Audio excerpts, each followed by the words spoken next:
আজ আমরা আগ্রা যাওয়ার উদ্দেশ্যে রেডি হয়ে দিল্লি স্টেশনে চলে এসেছি।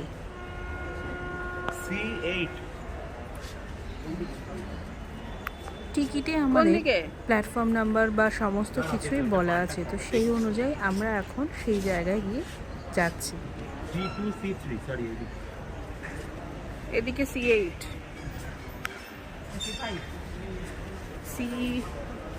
আমরা এখন যাব আগ্রাতে, তো তার জন্য এখন আমরা প্ল্যাটফর্মে এসেছি।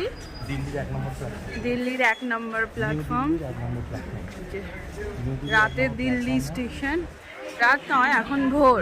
যখনকার ভিডিও এটা তখন কিন্তু সকাল 6টাও বাজেনি।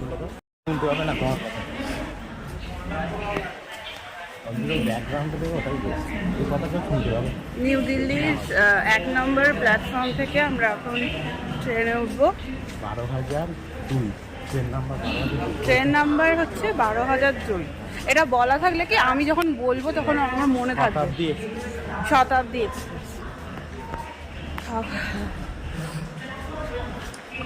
ভোপাল শতাব্দী বলো। নিউ দিল্লি ভোপাল শতাব্দী 12,002।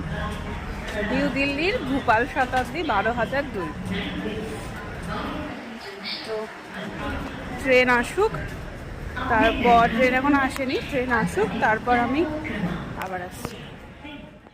কোচ নাম্বার তো শুনলে, তো আমরা সেই কোচ নাম্বারের সামনে এসে বসে আছি, অপেক্ষা করছি যে ট্রেন কখন আসবে। আমরা একটু আগেই চলে এসেছি, একটু না প্রায় অনেকটা আগেই চলে এসেছি। ফালতু হোটেলে বসে কি করব, সেই যখন বেরোতে হবে তাই একটু চলে এসেছি।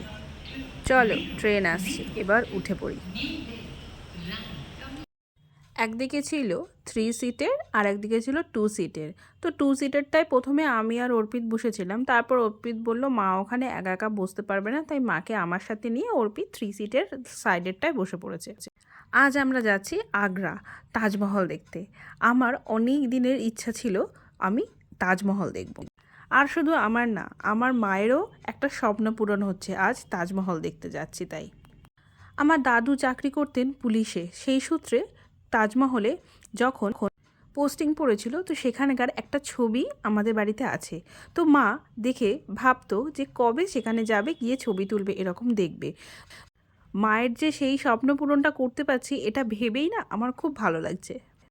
আমাদের ট্রেনের টিকিটের সাথেই এই টিকিটটাও বুক করা ছিল। তো সকালের চাটা দিয়ে দিয়েছে, আর অনেকটা সময় বাকি ছিল না আবার, সেই জন্য আমি একটা চিপসও কিনে নিয়েছিলাম। আমার মা তো ট্রেনে উঠে একটা ঘুম দিয়ে দিয়েছে, আসলে রাত্রিবেলা ঠিক করে ঘুম হয়ে ওঠেনি আমাদের। তো চলো এখন আমি চিপস খেতে খেতে আগ্রার উদ্দেশ্যে রওনা দিই।